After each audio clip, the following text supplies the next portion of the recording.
이스라엘은 정말 그 탄생부터 시작해서 오랜 세월 동안 참 많은 고난을 겪은 나라입니다. 저희 나라가 일제 36년간, 만으로 35년간의 그 식민지 생활을 했지 않습니까? 그런데 이 이스라엘은 그 역사를 더듬어 보면 합쳐서 한 3,000년 이상을 외세에 침입을 받았고 점령을 당하고 식민지 생활을 했습니다.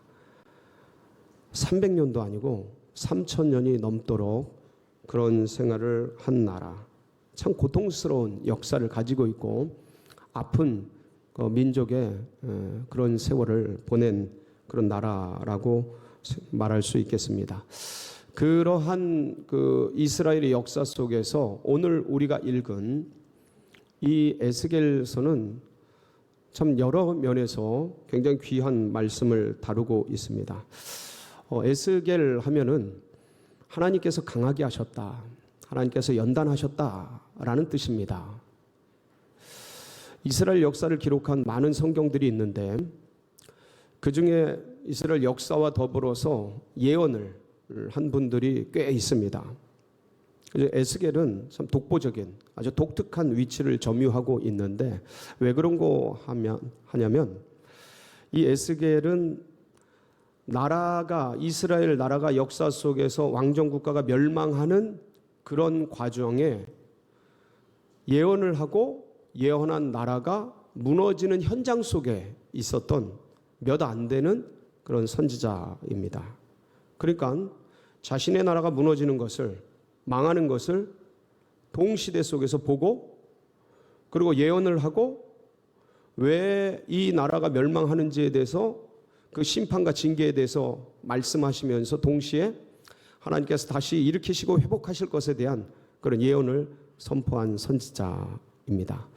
그 중에서 오늘 우리가 읽은 에스겔서 16장은 그 바로 앞장 15장에 이스라엘을 하나님께서 철저히 응징하겠다는, 심판하시겠다는 말씀이 기록되어 있고 왜 하나님께서 그토록 이스라엘을 멸망시키고 징계하실지에 대한 이유가 에스겔서 16장에 길게 이렇게 기록되어져 있습니다. 그 길게 기록된 심판의 이유, 징계의 사유에 대해서 기록한 앞부분이 바로 우리가 읽은 본문 말씀이 되겠습니다. 이 앞부분에는 어떤 내용이 실려 있냐면 우리가 금방 읽었지만 봉독했습니다마는 이스라엘이 심판받을 때 이스라엘의 형성 초기에 대한 내용이 다루어져 있습니다. 그 중에서 특별히 신생아의 비유를 통해서 이스라엘 초기의 형성사, 민족의 형성사가 그려져 있습니다. 그러니까 이해하는 데는 어려움이 없을 겁니다. 한 아이가 핏덩어리로 태어났는데 그 핏덩어리로 태어난 아이가 이스라엘 민족이라는 비유입니다. 근데 그렇게 태어난 이 아기가 들에 버려지고 세상에 버려져서 죽어갈 수밖에 없었는데 하나님께서 이 아이를 향해서 어떻게 하셨는지, 그리고 어떻게 보호하시고 어떻게 키워내셨는데 그렇게 타락을 했는지, 그리고 종국에는 그렇게 타락해서 아수르와 바벨론에 의해서 멸망을 당하지만 결국은 하나님께서 이 나라 민족을 다시 재건하고 다시 일으키고 다시 회복해서 하나님의 백성 삼으실 것이라는 그런 기나긴 내용들이 실려져 있는 것이죠. 그래서 오늘 이걸 다 다룰 수는 없고요. 앞부분에 이스라엘 민족의 형성사를 신생아의 비유를 통해 말씀하시는 것을 이제 우리가 더듬어 볼 것이고요. 그러면서 신생아처럼 버려진 이스라엘을 하나님께서 같이 품으시고 안으시고 어떻게 말씀하시는지 그것을 함께 듣게 될 겁니다. 그러면서 그 아이를, 신생아를 향한, 그 이스라엘 민족을 향한 구약의 말씀은 성령을 통하여 신약에 들어와서 이 시대 속에 다시 우리를 향한 말씀으로 들려지고 레마의 음성으로 내게 하시는 말씀으로 들려져서 이 말씀이 위로가 되고 힘이 되고 능력이 되는 그런 복된 역사가 있으시기를 축복합니다. 예, 이스라엘은 초기에 사실 이제 전체적인 이스라엘에 대한 오늘 본문 1절, 2절은 징계에 대한 내용입니다. 한번 보실까요? 1절, 2절 같이 보시겠습니다. 시작. 또 여호와의 말씀이 내게 임하여 이르시되 인자야 예루살렘으로 그 가증한 일을 알게 하여. 그렇죠? 예루살렘은 이스라엘을 대유하는 것이고요. 그래서 이 예루살렘으로 하여금 가증한, 너희들이 얼마나 가증한지를 가르치고 알게 하고, 그래서 앞에 에스겔서 15장에 심판할 수밖에 없는, 징계할 수밖에 없는 이유들이 얼마나 많은지를 얘기를 하시는 맨 앞부분인데, 내가 너희들이 얼마나 연약할 때 이렇게 만들어 주었는데 하는 내용이 나오게 되겠죠. 그게 이제 3절 말씀입니다. 3절 한번 보실까요? 시작.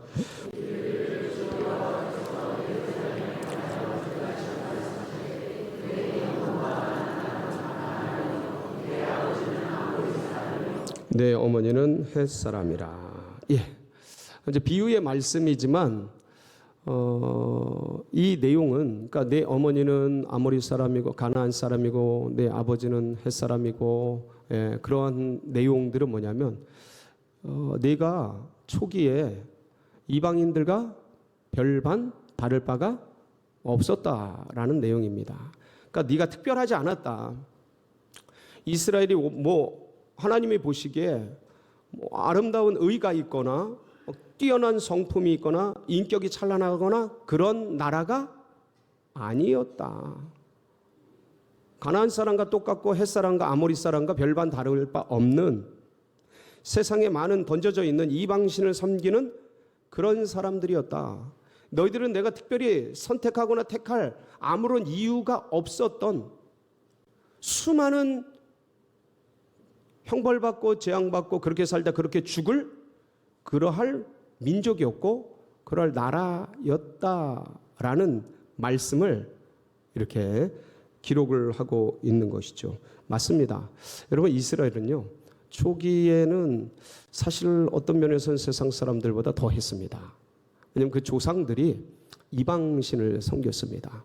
여호수아서 24장 2절에 보면 아브라함의 조상 그 옛사람들이 어떻게 우상을 섬겼는지 기록을 하고 있습니다. 한번 보실까요? 시작. 여호수아가 모든 백성에게 이르되 이스라엘의 하나님 여호와께서 이같이 말씀하시기를 옛적에 너희의 조상들 곧 아브라함의 아버지 나홀의 아버지 데라가 강 저쪽에 거주하며 다른 신들을 섬겼으나, 다른 신들을 섬겼어. 다른 신들입니까? 신입니까? 다른 신들입니까? 한 신을 섬긴 겁니까? 여러 신을 섬긴 겁니까? 여러분, 교회사에 내려오는 전승에 의하면 이 아브라함의 아버지 데라는 우상을 만들어서 그거를 팔아서 생계를 유지하는 사람이었다라고 전승되고 있습니다.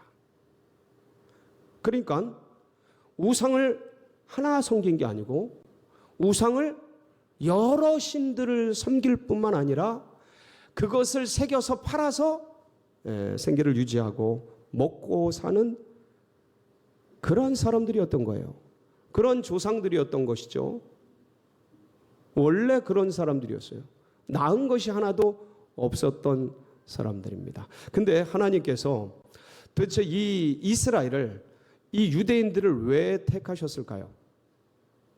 나은 것이 별로 없는데, 별로 뛰어난 것이 없고 택할 만한 그런 이유와 사유가 없잖아요. 우리가 누군가를 택할 때, 당장 여기서도 내가 누군가를 택할 때 더 뛰어나고 더 훌륭하고 더 잠재력이 많고 뭔가 더 헌신할 그럴 분들을 뽑지 않겠습니까? 그런 게 없는 거예요. 왜 주님께서 이스라엘을 택하셨을까? 그 부분에 대해서 신명기 7장 7절 8절에서는 참 놀라운 대답을 해주고 있습니다. 그 부분을 한번 같이 보실까요? 예, 같이 한번 읽어보겠습니다. 신명기 7장 7절 8절 시작. 여호와께서 너희를 기뻐하시고 너희를 택하심은 너희가 다른 민족보다 수요가 많기 때문이 아니니라. 너희는 오히려 모든 민족 중에 가장 작으니라. 여호와께서 다만 너희를 사랑하심으로 말미암아 또는 너희의 조상들에게 허락시키려 하심으로 말미암아 자기의 권능의 손으로 너희를 인도하여 내시되 너희를 그 종되었던 집에서 애굽 왕 바로의 손에서 속량하셨나니. 가장 적어서. 이건 무슨 뜻이냐면 수가 많고 적고 이런 얘기를 하는 것도 포함되어 있죠. 가장 조금마다 작다 이런 뜻이 들어가 있는데 더 본질적인 뜻은 뭐냐면 더 형편없어서요. 더 가치가 없어서, 더 쓸모가 없어서. 그러니까 비교하자면 다른 모든 민족보다 너무 형편없어서, 너무 연약하고 부족하고 모자라서 이런 뜻입니다. 하나님이 사랑하셔서 이 사랑이라는 단어 헤세드는 사실 더 깊은 의미는 우리가 알고 있는 지금 현재에 쓰이는 사랑이라는 의미도 내포되어 있습니다만은 더 그 구약의 속뜻은 뭐냐면 긍휼히 여기다라는 뜻이에요. 측은지심이란. 지나가는데 거리니 가엾은 마음이 드는 그런 마음, 그걸 헤세드라고 합니다. 그러니까 이스라엘 민족을 보니까 너무 형편없는 거예요. 그냥 놔두면 어떻게 될 것 같아요? 죽어버리고 망해버릴 것 같은 거예요. 그러니까 헤세드, 측은지심이 하나님의 마음속에서 일어난 것이다. 그래서 너희들을 이렇게 택한 것이다 라는 그런 말씀의 의미가 되겠습니다. 그러니까 굉장히 이스라엘이 뛰어나거나 훌륭하거나 그런 것이 아니라는 그런 의미이지요. 그래서 그러한 모습을 볼 수 있는 내용이 4절 내용이에요. 본문의 그 4절 내용에 이스라엘의 초기 모습이 그려져 있습니다. 비유적으로 그려져 있는데 한번 보실까요? 무슨 내용인지. 시작. 네가 난 것을 말하건대 네가 날 때에 내 배꼽 줄을 자르지 아니하였고 너를 물로 씻어 정결하게 하지 아니하였고 네게 소금을 뿌리지 아니하였고 너를 강보로 싸지도 아니하였나니. 여러분 이 뜻은 뭐겠어요? 아기가 태어나면 뭘 잘라요? 먼저 탯줄을 자르고 핏덩어리가 이제 막 엉겨져 있으니까 물로 씻어내고. 이제 우리나라는 그렇게 옛날에 그렇게 했는지 안 했는지 저는 잘 이제 모르겠는데 중동은 그 아이를 좀 소독하는 의미에서 이 소금물을 만든답니다. 그래서 이 소금으로 이렇게 닦아내는데 그거를 소금을 뿌리지 아니하였고 이렇게 표현한 거예요. 아이를 소독하고 그러기 위해서. 그리고 이제 아이를 씻고 소독한 다음에 이제 강보로 이렇게 싸서 이쁘게 안고 그러잖아요. 근데 그렇게 했어요, 안 했어요? 안 한 거예요. 이스라엘 민족이 비유라 그랬죠. 이스라엘 민족이 태어나는데 초기에 이스라엘 민족에 대해서 누구도 신경 쓰지 않은 거예요. 아무도 돌보지 않은 거예요.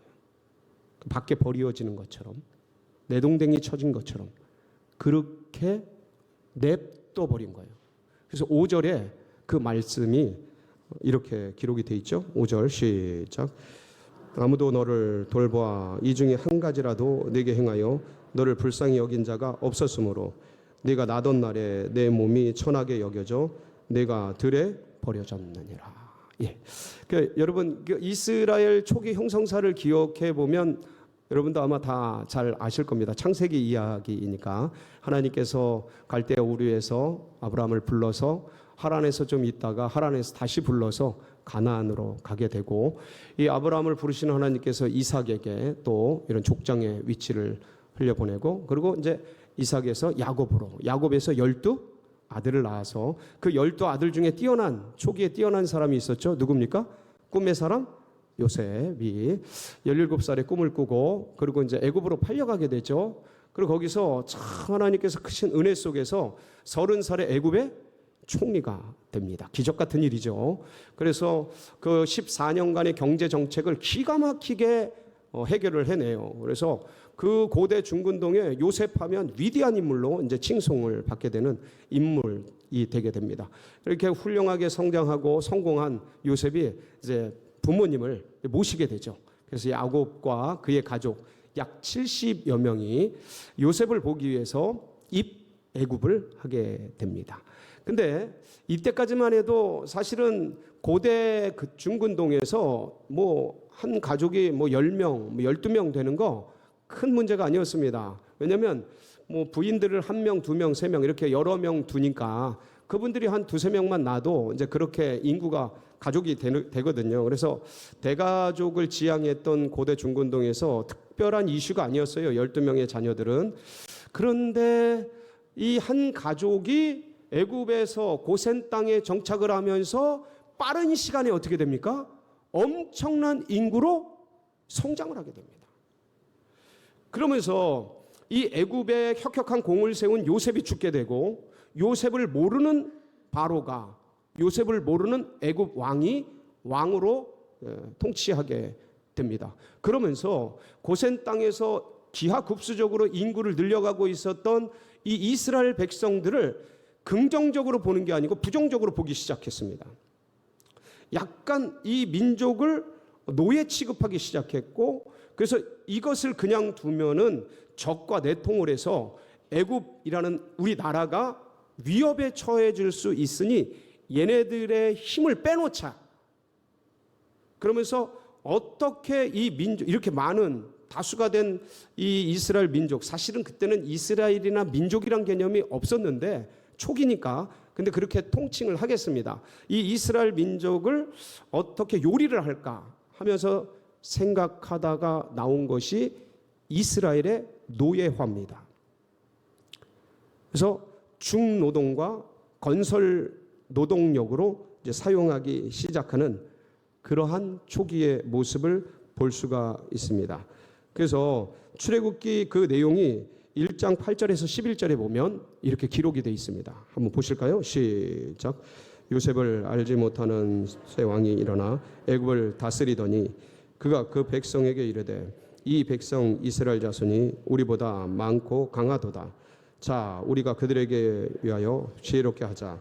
두렵건대 그들이 더 많게 되면 전쟁이 일어날 때 우리 대적과 합하여 우리와 싸우고 이 땅에서 나갈까 하노라 하고 감독들을 그들 위에 세우고 그들에게 무거운 짐을 지워 괴롭게 하여 그들에게 바로를 위하여 국고성 비동과 라암셋을 건축하게 하니라.